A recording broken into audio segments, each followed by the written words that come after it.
네, 안녕하십니까. 산업연구원 시스템 산업실에서 조선산업을 연구하고 있는 이은창입니다. 우선 오늘 플랜트조선 컨퍼런스 2021에 발표 기회를 주신 관계자분들께 감사드립니다. 저는 오늘 코로나19 이후에 환경 변화와 조선산업 대응 방안이라는 주제로 말씀을 드리도록 하겠습니다. 발표 내용은 코로나19의 확산과 한국의 산업, 그리고 향후 한국 산업의 변화 방향, 대응 방안으로 말씀드리도록 하겠습니다. 세계 경기가 코로나19 확산으로 인해서 L자형의 느린 회복이 전망이 됩니다. 2020년 세계 경제 성장률이 마이너스 6%에서 9월에 4.5%로 상향 조정이 되긴 했습니다만 7조 달러만큼의 세계 경제가 많이 생산이 이제 감소하는 엄청난 일이 있었고요. OECD에서는 적극적인 재정 지원이나 일자리 유지, 그리고 디지털화, 환경 투자 확대를 권고했습니다. 하지만 2021년에는 높은 불확실성이 여전하고요. 바이러스 확산이라든가 정책 대응, 행동 양식에 의해서 회복의 방향과 크기가 결정이 될 것으로 예상이 됩니다. 세계 경기가 안 좋다 보니까 세계 교역도 역시 큰 폭의 감소 후에 회복이 불확실하게 보여지고 있고요. 2021년도에 WTO에서는 작년 6월에 이제 L자형의 또 약한 회복 시나리오를 추가하기도 했습니다. 하지만 이제 우리나라 수출은 조금 영향이 괜찮았다라고 하긴 하지만 우리나라 수출도 엄청난 영향을 받았습니다. 특히 이제 2, 4분기 같은 경우에는 세계 경기 부진, 그리고 단가 약세, 그리고 주요국의 락다운, 수요층 영향으로 급격하게 충격이 있었고요. 3분기 이후부터 완만한 회복세가 있었는데, 특히 이제 수입은 더 줄고 수출도 물론 줄긴 했습니다만 수입이 더 줄어가지고 작년 11월까지 누적 무역 수지만으로 본다고 하면 2019년 전체를 상회할 정도로 굉장히 좋은 상황을 보이기도 했습니다. 하지만 이제 여러 가지 산업이나 품목들로만 비교를 해본다면 좀 차이가 있었는데요. 우선 비대면, 홈코노미, 그리고 바이오 헬스 관련 품목 수출이 굉장히 호조가 있었습니다. 그래서 7대 수출 성장 동력이라고 볼 수 있는 바이오 헬스, 2차전지, 화장품, 농수산식품, 플라스틱 제품, 정밀 화학 원료, 로봇 같은 경우에는 두 자릿수 이상, 일부는 아니겠지만 두 자릿수 이상의 급격한 이제 수출 성장이 있었고요. 특히 이제 월별 진단키트 수출액 같은 경우에는 바이오 헬스의 비중이 10월에는 30% 이상까지 올라가는 굉장히 좀 호조를 보이기도 했습니다. 반면에 석유 제품이라든가 일반 기계, 철강, 석유화학, 섬유 같은 경우에는 단가 하락, 그리고 수요 하락으로 굉장히 좀 부진해 있었죠. 우리 조선산업 같은 경우에는 기존에 수주받은 물량을 잘 생산만 하면 되긴 했습니다만 중국이라든가 일본 같은 경우에는 생산이 중단되기도 했고요. 그리고 해외로부터 이제 기자재들이 들어오지 않아서 생산에 어려운 시기도 있었습니다만 현장에 계신 분들께서 부단히 노력을 해주신 덕분에 크게 영향을 받지 않고 정상적인 수출을 진행을 했습니다. 그래서 저 같은 경우에는 우리 조선산업은 작년에 비교적 호조로 진행할 수 있었다, 이렇게 판단을 하고 있고요. 그러면 이제 앞으로 우리의 산업의 변화입니다. 올해 우리나라 주력 산업 전망인데요. 역시 비대면 사회로의 전환, 환경 규제 때문에 정보통신기기라든가 반도체, 2차 전지 같은 경우에는 수출이 호조가 될 것으로 예상이 되고요. 자동차나 정유, 석유화학 같은 경우에는 작년에 워낙 안 좋았기 때문에 높은 기저효과로 호조가 될 것으로 보이고 있습니다. 하지만 전체적인 세계적인 경기 회복이나 기저효과로 10.6%나 증가한다고 할 수 있지만 절대적인 물량에 있어서는 2019년 수준 회복은 어렵지 않겠나, 이렇게 보고 있고요. 조선 같은 경우에야 이미 수주받은 거를 생산하는 거기 때문에 정상적으로 건조가 되고 수출이 된다고 하면 생산이나 수출은 작년과 조금 나아지는 그런 수준이 되지 않을까 예상이 됩니다. 물론 이제 조선에서는 수주가 가장 중요하죠. 세계 경기 회복이라든가 환경 규제 강화에 따라서 친환경 선박의 수요가 증가할 것으로 전망되고요. 작년에 우리나라 조선사들이 수주가 굉장히 좀 어렵긴 했었는데 그럼에도 불구하고 이제 4, 4분기 이후에 굉장히 힘을 내셔가지고 상당한 수주를 했죠. 올해는 작년보다는 좀 더 나아지지 않을까, 그렇게 전망을 하고 있습니다. 하지만 이제 코로나로 인해 가지고 글로벌 가치 사슬의 재편과 산업 지형의 변화가 예상이 됩니다. 작년 같은 경우에는 자동차라든가 전자제품, 그리고 우리 조선산업도 마찬가지였지만 공급원이 특정 국가로부터 들어오는 기자재를 많이 갖고 있다던가 아니면 생산을 어떤 지역에 의존하고 있다, 이런 산업들은 굉장히 위협을 맞은 이제 그런 시기가 됐습니다. 그래서 이런 지부시 확장에 따른 시스템 위험을 인식하면서 공급망 재편이 가속화될 것으로 보이고요. 특히 중국과 미국의 갈등이 지속이 되면서 중국 공장을 중국으로부터 다른 쪽으로 이전하려는 움직임도 꽤 있을 것 같습니다. 그래서 우리나라라던가 아니면 베트남, 말레이시아, 인도네시아, 태국 같은 신남방 지역이 새로운 생산의 프론티어로 부상하지 않을까 예상이 되고요. 그리고 또 전략 부문의 공급망 같은 경우에는 자립화를 한다거나 자국 내 산업 생태계의 구축이 본격화될 것으로 예상이 됩니다. 특히 이제 스마트 제조 같은 것에 힘을 받아서 외국으로 나갔던 생산 기반이 국내나 아니면 선진국으로 돌아올 수 있는 그런 계기가 되지 않을까 예상이 되고요. 작년에 저희가 이제 살펴봤더니 자동차라든가 조선 그리고 일부 산업에서 중국이나 유럽, 일본 같은 국가들에서 락다운이 걸리면서 일부 이제 기자재라든가 이런 것들이 납기 지연이나 생산이 중단되는 일로 인해 가지고 우리나라의 생산 차질이 있었죠. 그래서 이런 것들은 앞으로는 이제 공급선 다변화라든가 앞서 말씀드린 것 같이 어떤 선진국의 기업들을 국내에 유치한다거나 이런 방향으로 바뀌지 않을까 그렇게 예상을 하고 있습니다. 그리고 이제 코로나로 인해 가지고 코로나 이후 시대에는 유망 제품이라든가 또는 기존 제품도 어떤 쇠락하는 그 제품의 이제 제품군이 앞으로는 좀 달라질 수도 있다라고 생각이 드는데요. 스마트 컨텐츠로 얘기되고 있는 디지털 컨텐츠라든가 AI 서버, 정보 처리, 정보 보안 관련 부품 장비, 또 클린 건강 프리미엄 제품들은 이제 앞으로는 유망할 것이다 라고 보고 있습니다. 하지만 이제 비대면 사회로의 이행이라든가 또 산업 지형의 변화 같은 경우에는 기존 주력 제품군의 수요 둔화를 좀 가속화하지 않겠는가 라고 예상이 돼서 기존의 철강이라든가 아니면 석유의 수요 감소 이런 부분들로 인해 가지고 조선 산업도 장기적으로 본다고 하면 성장률이 조금 둔화되지 않을까 하는 우려가 있고요. 반면에 이제 자동차에서는 클린 모빌리티, 그러니까 전기차라든가 하이브리드 자동차 같은 것들이 인기가 있는 것처럼 조선에서도 이제 기존의 일반적인 선박보다는 스마트 선박 솔루션이라든가 스마트 솔루션이 탑재된 선박들에 대한 요구는 더 강해지지 않을까 그렇게 예상이 되고 있습니다. 물론 이제 제품뿐만 아니라 비즈니스 모델도 코로나로 인해 가지고 변화를 하고 있는데요. 플랫폼 기반 비대면 서비스 비즈니스 모델이 확대될 것으로 보입니다. 그리고 원격 솔루션이나 디지털 업무가 확대될 것으로 보이는데요. 굉장히 보수적인 조선 해운 산업에서 작년 코로나로 인해 가지고 이런 플랫폼 기반의 비대면 서비스가 활성화된 것이 하나가 있었죠. 선박의 이제 원격 검사라든가 인증이 한시적으로 허용이 되기도 했습니다. 그래서 과거에는 이런 거는 정말 먼 미래에 있어 가지고 허용이 될 거야 라고 생각을 했는데 코로나 덕분에 빨리 허용이 됐고 그리고 또 이거의 효과나 효율성이 굉장히 높다는 것을 이제 알게 됐죠.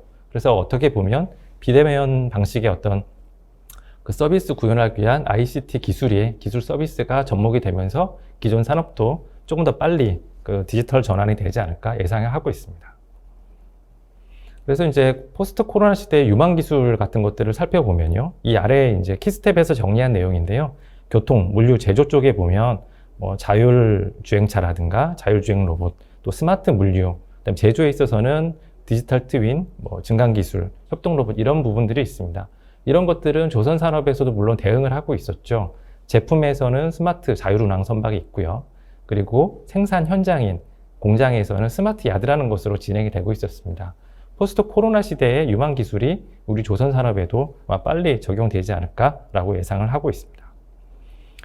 물론 이제 디지털 트랜스포메이션도 하나의 큰 축이라고 하면 또 하나의 굉장히 좀 중요한 축인 탄소 중립에 관한 이슈가 있습니다. 이번 코로나 이후에 더욱더 탄소 중립 추진이 가속화되고 있는데요. 저탄소 사회 전환이라는 메가 트렌드가 강화되고 있습니다. EU 같은 경우에는 이미 넷제로를 하겠다는 것을 공식적으로 제출을 했고요. 우리나라 정부도 작년 12월에 2050 탄소 중립 추진 전략을 발표를 했습니다. 그리고 12월 말에 유엔에 장기 저탄소 발전 전략을 제출을 했어요. 그래서 이제는 탄소 중립이 우리나라에도 적극적으로 지원을 변화해 나가야 되는 큰 방향이긴 한데요. 이게 이제 우리가 변화하고 싶지 않다고 해서 살 수 없는 상황이 이미 지난 것 같습니다. 그래서 이미 EU 같은 경우에는 2021년 2분기 채택을 목표로 탄소 국경 조정이라는 것을 추진을 하고 있습니다. 그러니까 이제 탄소 이슈가, 환경 문제가 본격적으로 이제는 산업이나 통상 이슈로 전환이 되고 있는데요. 탄소 배출을 많이 하면서 생산해낸 저가의 제품하고 탄소 배출을 적게 하면서 만들어낸 고가의 제품이 단일 시장에서 경쟁을 한다면 당연히 고가 제품이 경쟁력이 없겠죠. 이런 부분에 대해서 수입 관세를 부과한다거나 특정 품목에 대한 탄소세 부과 등 다양한 형태로 탄소 국경 조정을 지금 전 세계적으로 진행하려고 논의 중에 있습니다.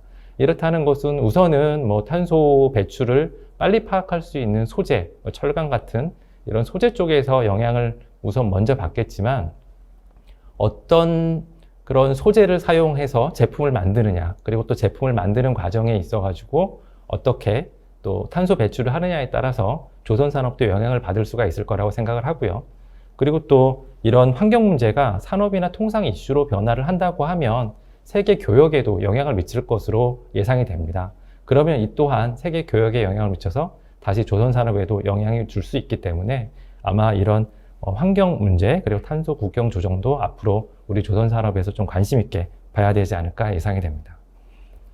다음으로는 이제 우리 조선 산업의 대응 방향입니다.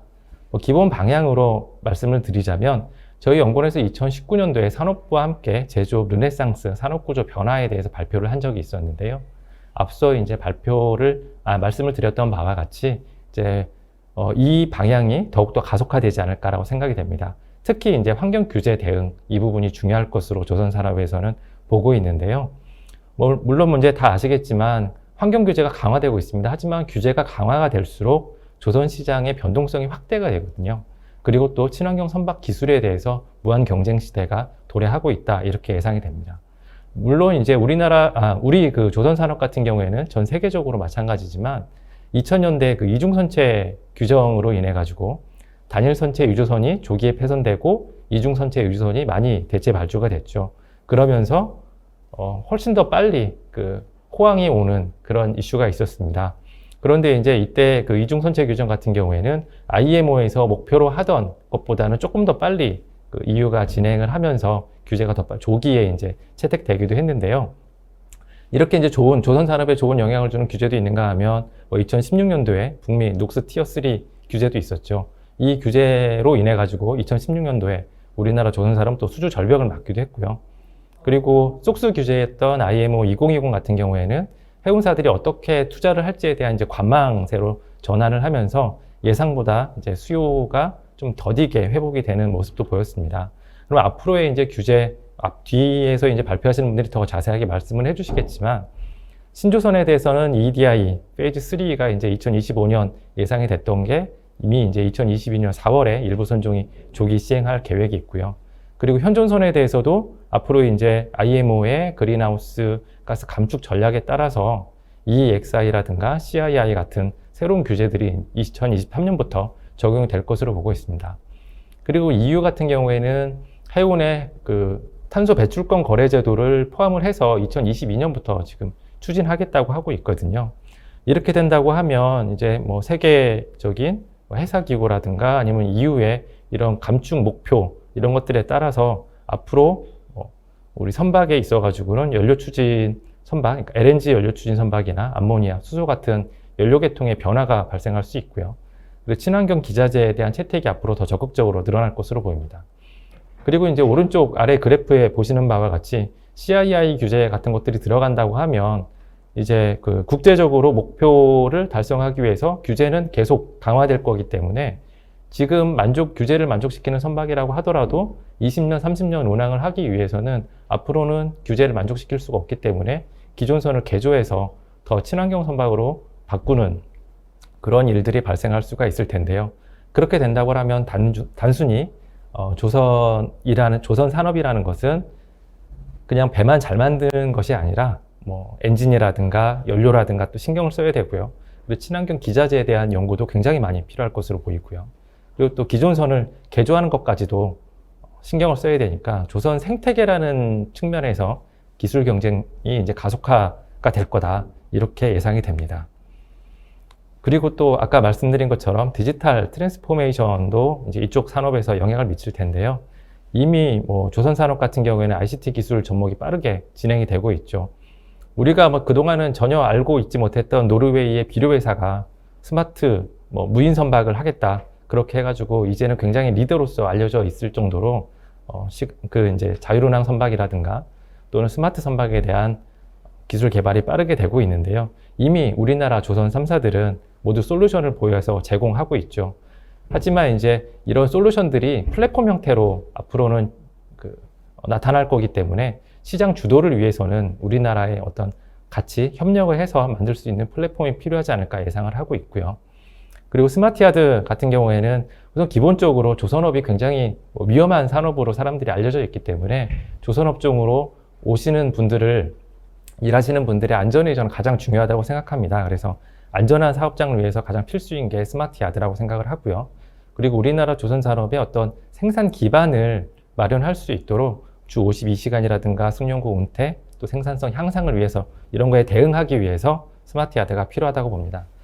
물론 이제 정부에서도 스마트 자율운항 선박 기술 개발에 5년 동안 1,603억 원을 지원할 예정이고요. 스마트야드 같은 경우에도 지금 기술 개발에 대한 예비 타당성 조사를 추진하고 있습니다.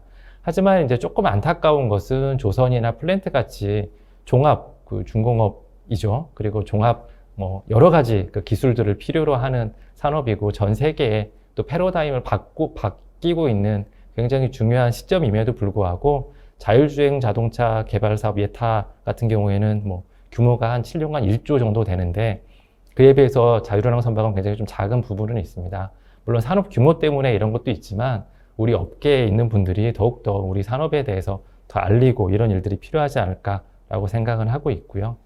그리고 무엇보다도 이제 우리 조선 산업의 이제 생존을 위한 기반 유지에 대해서 좀 생각을 해볼 시간이 아닌가라는 생각을 합니다. 그래서 변동성 대응이라는 측면인데요. 시황 변화에 대한 어떤 회복력 확보를 위해서 우리 고민이 좀 필요하지 않을까 예상이 됩니다. 당장 코로나19로 인해 가지고 작년 3분기까지 수주 절벽이 있었죠. 그래서 이제 분명히 올해부터는 생산, 착공하는 물량이 감소할 것으로 보입니다. 그럼 올해는 이제 인력과 유설비가 발생할 가능성이 있는데요.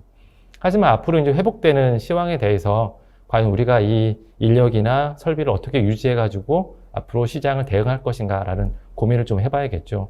물론 정부에서는 2016년 해양 플랜트 위기, 수주 절벽의 위기로 인해 가지고 조선업의 고용이 20만 명 이상에서 10만 명으로 급격하게 떨어질 때 이 위기에 대응하기 위해서 산업위기 지역이나 고용위기 지역, 특별 고용위기 업종으로 조선산업과 밀집 지역을 선정을 해서 지금 2021년까지 지원하고 있습니다. 하지만 정부의 지원은 단기적일 수밖에 없고요. 그리고 또 장기적으로 지원받기에는 여러 가지 또 산업 간의 형평성이라든가 이런 논란이 있을 수가 있습니다. 그래서 이런 부분에 있어서는 우리 산업이 어떻게 유지할 것인가 업계가 같이 고민해야 될 거라고 보고 있는데요. 그래도 다행인 거는 어찌 보면 오른쪽 밑에 하단 그래프에서 보시는 바와 같이 일본 조선 인력도 1970년대 초호황기에 16만 명 정도 있었다가 지금은 5만 명 정도로 감소를 해서 인력이 없어가지고 이제 우리나라하고 기술력에 있어서는 그 차이가 크게 나서 경쟁력을 일본은 상실을 했거든요.